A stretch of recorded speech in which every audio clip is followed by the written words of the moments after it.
Hey, my name is Vishan. I'm going to be discussing the business model of Slater and Gordon and the growth strategy of Slater and Gordon. Slater and Gordon is organised into 3 different segments. These segments include the personal injury litigation segment, the non-personal injury segment, and the project litigation segment.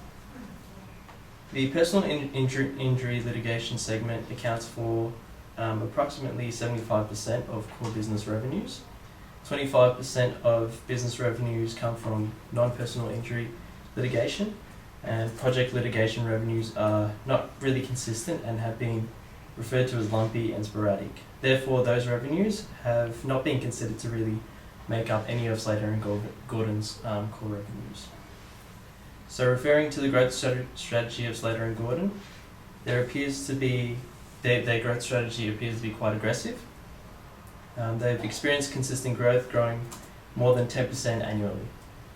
Slater and Gordon have also been extremely effective in their marketing and advertising campaigns, referring to their no-win, no-fee model. In addition to the marketing campaigns, Slater and Gordon have been successful in acquiring a number of smaller firms. They have also decided to recently go public. This is because their existing growth strategy via acquisitions requires more funding, and it seems that existing shareholders cannot provide this. Their decision to go public can be considered as an aggressive move as well, and as the premise of their decision to go public is to expand quickly, it's also considered quite aggressive. I'd now like to introduce Adrian, who will be discussing the no-win, no-fee model. Hey guys, my name is Adrian. I'm going to talk about the no-win, no-fee model. So the no-win, no-fee model was introduced as a marketing campaign to accelerate Slater and Gordon's organic growth. So basically the model, as the title suggests, requires the fee to be collected from the client upon successful completion of the actual case. This meant that Slater and Gordon actually provided free financing to its clients while the cases were pending. As this was actually a really huge risk, S&G actually had the confidence it would win because they actually have a proven history of 95% of success rate. Since personal injury cases range from 6 to 24 months at about an estimated fee of $15,000, there was a large discrepancy in the profit before tax and also the pre-tax cash flow. Since they were providing free services until the cases were successful, they still actually had to pay the expenses of their staff and also incremental services such as research, expert witnesses and other legal costs. In this graph we can actually see the mismatch between the profit before tax and the cash flow before tax. So basically, as expected, the cash flow is actually negative throughout the whole period until the end, period 4, which is about 24 months. That's when the fee is received from the customer. Whereas the profit before tax, it remains at a positive value because they're still getting revenue from the change in WIP. However, we can actually see at the end of the total, they both equal 4,500. So basically, the positive value and the negative value both cancel out and reaches the 4,500. I'm here to introduce Peter, who's going to talk about the economies of scale. In 2002, Slater & Gordon has grown its net fee revenue from its core businesses to more than 10% per year.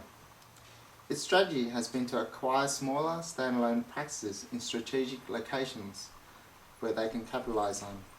This growth strategy has helped them to gain market share in the industry. Since the company has gone public, they have enjoyed continual growth of its net fee revenue to more than 10% per year, as stated before. But this does not mean that they necessarily enjoy an economy of scales.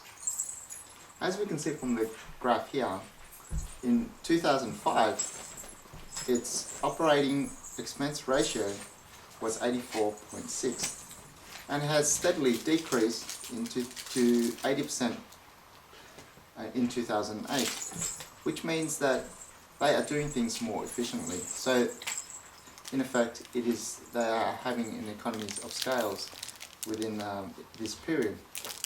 However, this does not mean that the trend beyond 2008 will continue to be in this fashion. They will go through a constant return of scale and eventually a diseconomy of scales. It really depends on how the market demand for their services play out. Now I'd like to introduce to Peter, who will discuss about the ratios of Slater and Gordon. Thank you. Hi, my name is Peter, and I'm going to be commenting on the firm's current financial health compared to its financial health in 2006. I went through a number of ratios, liquidity ratios, financial leverage ratios, and profitability ratios, as you can see on the slide behind me.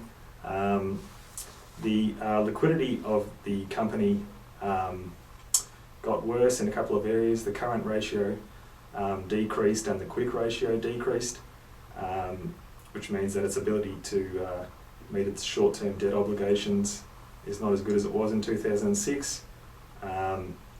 But the cash ratio improved because overall the company has more cash, but it's partly due to having more debt.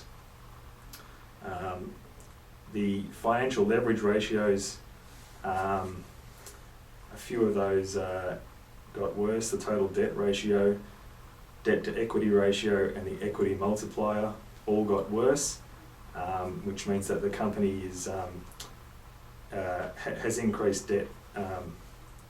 It's being financed by more debt. However, the times interest earned ratio and cash coverage ratio both improved, and that's due also to the company having more cash available, again from increased debt. The profitability, however, improved across the board. Profit margin, return on assets, and return on equity all improved, as you can see from the slide behind me. And the shareholders will probably be happy with that, but they are probably going to be a little bit nervous about the increased debt.